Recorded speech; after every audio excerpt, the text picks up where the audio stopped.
You're a good baby. Good morning, friends. Welcome back. I know I look a fright. I just woke up, sent my husband off to work, and I wanted to share a dream that I had. And I wanted to share it with you before I forget it, or before the day goes on and I forget parts of it. I wanted to share it with you. Normally, when I have a dream that I feel means something,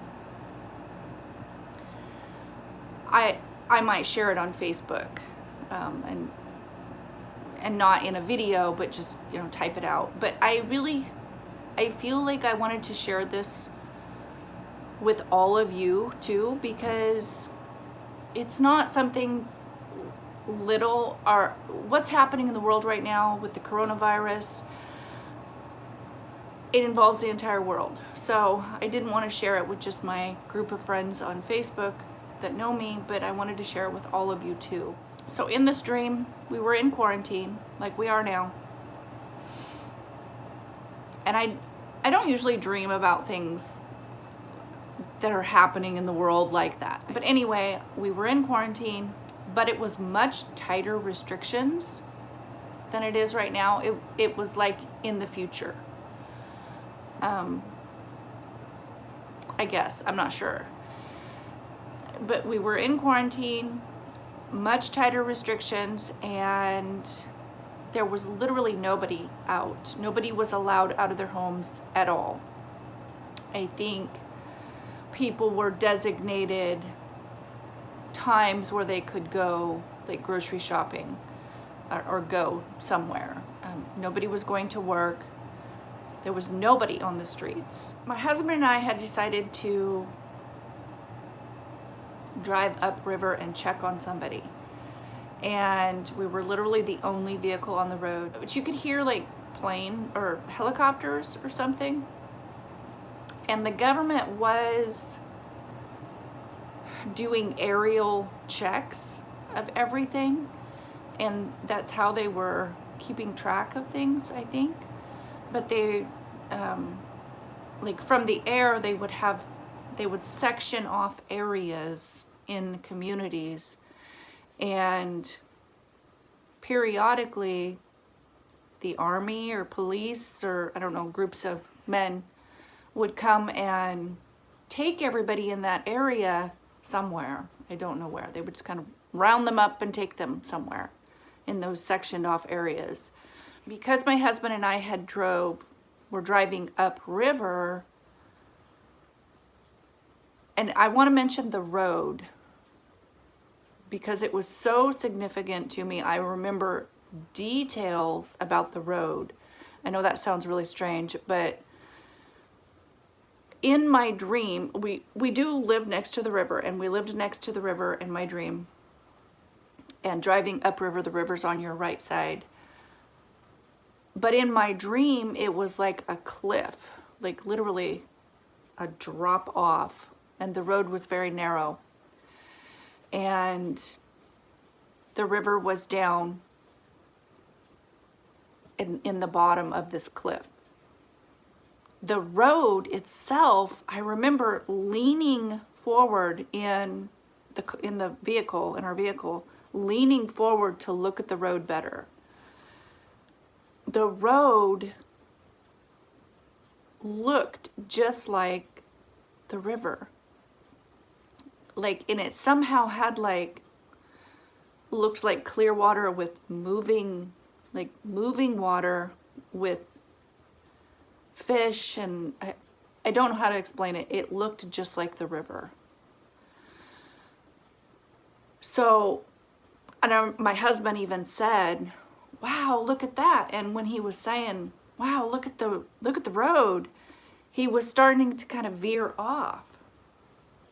And I kind of, jumped, and I was like, "No," kind of jumped forward a little bit. "Stay on the road, stay on the road." It's hard to see where the road is. It was like an illusion to where you could drive off that cliff very, very easy. We're driving up the river, and we stopped at somebody's house to check on this person, and nobody was there. And everything was like they had just been there. There was food cooking on the stove. There were plates with food on the table, hot food, like with steam coming off of them. But nobody was anywhere. And then we kind of walked around looking for them, and there were the army or police or whoever they were. And they were rounding everybody up. So apparently, and we told that they were trying to tell us, get in this vehicle.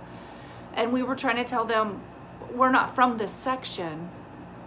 We live downriver. We just came up to check on this person. And they said it didn't matter. We were in that section when everyone was being taken. So we had to be taken too. And it was scary. It was dark outside, not dark like nighttime, but dark like a really rainy, gloomy day, dark. And it was muddy and wet.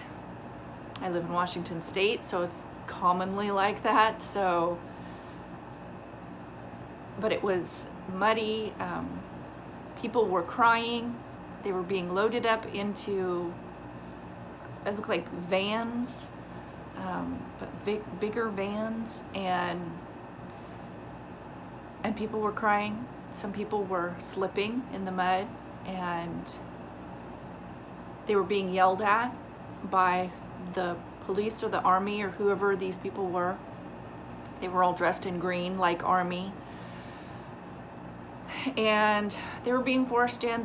These people, the army or whoever they weren't being nice about it. They weren't trying to help anybody understand why they were being taken. They weren't explaining anything. They weren't being nice.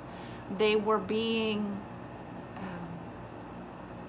kind of how you would imagine if you joined the army in boot camp, and they kind of yell at them and kind of shout orders at them. That's kind of how they were treating the people being loaded up. And I remember stepping over boxes. People were allowed to take like a box of stuff or like a bag of stuff of their belongings.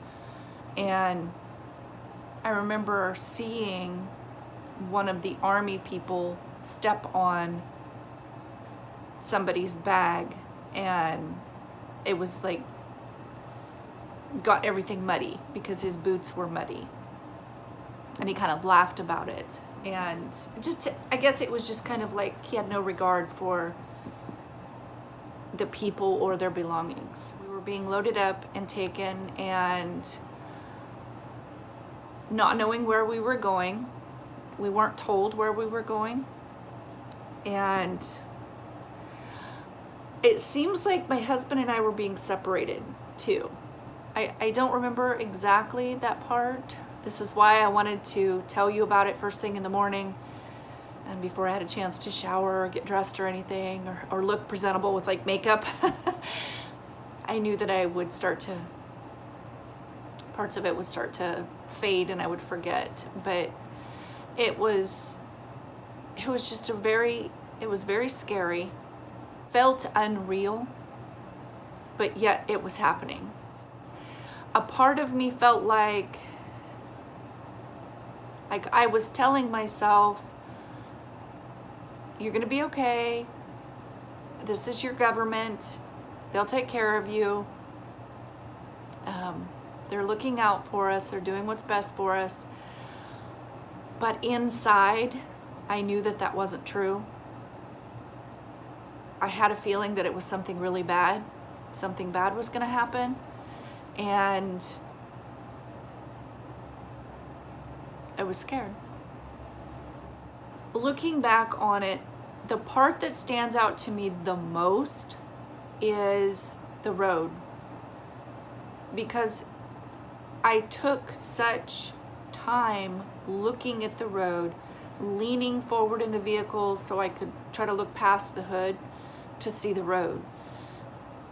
And my first thought after waking up and thinking about this dream was we're all on a road, or road of life. The road itself was an illusion.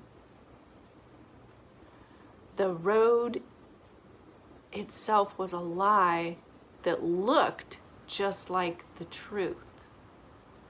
The truth was the river. But the road was a lie. But it looked just like the truth. So it kind of made me think of in the Bible where it says that in those days that even the very elect might be deceived. We need to look at everything and really look at it. And don't just take everything at face value. We have to really look to see, because the lie can sometimes look just like the truth. I'm sure that you guys would have plenty of ideas.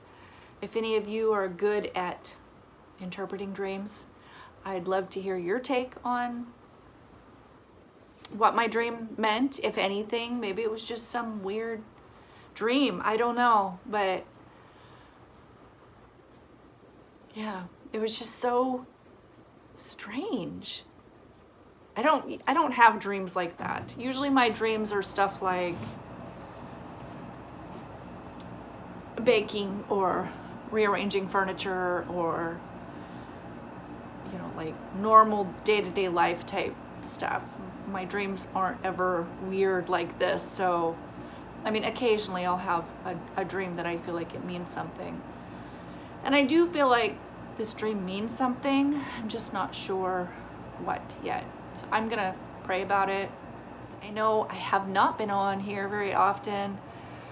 I just have no motivation. I have no motivation. I just feel like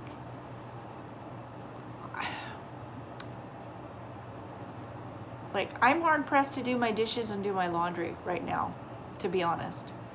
I feel really depressed. I feel really, and I don't feel like that very often. So I had asked on one of my favorite Dollar Tree Facebook pages, I had asked if anybody else was feeling unmotivated, and within just a couple of hours there was over 350 responses that yes, an overwhelming yes. Lots of people are feeling unmotivated, just depressed. Anyway, I hope you guys have a great day. I hope you have an amazing weekend, and I'll see you in the next video. Bye-bye.